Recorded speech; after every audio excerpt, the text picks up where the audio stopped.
Alright, everyone, time for the penultimate episode look at today, and that is Day of the Dove.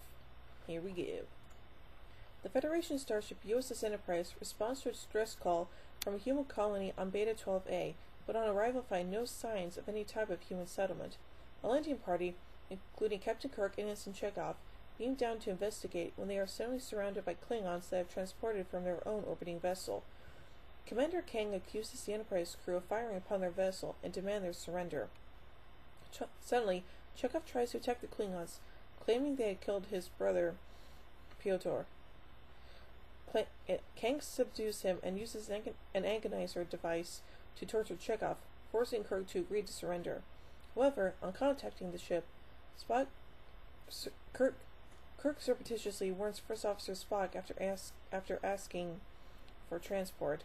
Spock uses the transporter to materialize the Enterprise crewmen first, then the Klingons without their weapons. Kang surrenders, and he and the Klingons are escorted to secure quarters on the ship. Meanwhile, an entity made of pure energy enters the Enterprise undetected and interfaces with its controls. The ship lurches into warp at maximum speed for the edge of the galaxy. With the crew panicked, the entity then causes various bulkheads on the ship to open and close, using this to isolate small groups of the crew and Klingons, where with tempers high, they begin to fight. Kirk and Spock try to calm the crew down to no avail.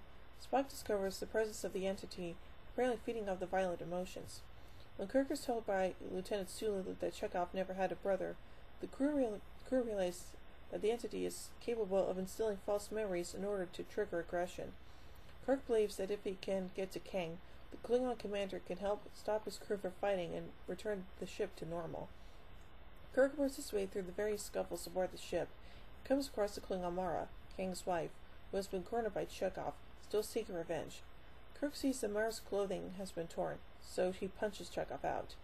Mara thanks Kirk for his help and is initially wary of his plan, but agrees to lead him to Kang. Kang distrusts Kirk's explanation of the entity despite Mara's assurance, and challenges Kirk to a sword duel. As they fight, Kirk implores Kang to stop, telling him that they may be puppets of this entity for lifetimes if they continue to fight. Kang recognizes Kirk's warning and their fighting is pointless, and lays down his weapon, commanding the other Klingons to do so as well. To stave off the entity, Kirk and Kang get their crews to act jovially and laugh loudly. The entity disengages from the computers and leaves the ship. The Enterprise regain control and set course to return the Klingons to their space. Whew! Well, good thing they got out of that one with their lives intact. Anyway, let's look at a little remastering that was done for the 40th anniversary. This episode was remastered in 2006 and aired January 5th, 2008 as part of the remastered original series. It was preceded 3 weeks earlier by the remastered version of A Taste of Armageddon, and followed a week later by the remastered version of Who Mourns for Adonai. Aside from remastered video and audio, and the all-CGI animation of the USS Enterprise that is standard among the revisions, specific changes to this episode also include the planet Beta 12A has been given a more realistic Earth-like appearance. New scenes and more dramatic shots of the Klingon battlecruiser have been added, including replaced footage of the ship as it explodes above the planet. Yeesh. Well, it's a pretty solid stuff overall. I give Day of the Dove 3 warp cores out of 5. Well, join me sometime today, I guess, for the final episode look at today, which is For the World is Hollow and I Have Touched the Sky. So, until then, live long and prosper, everybody.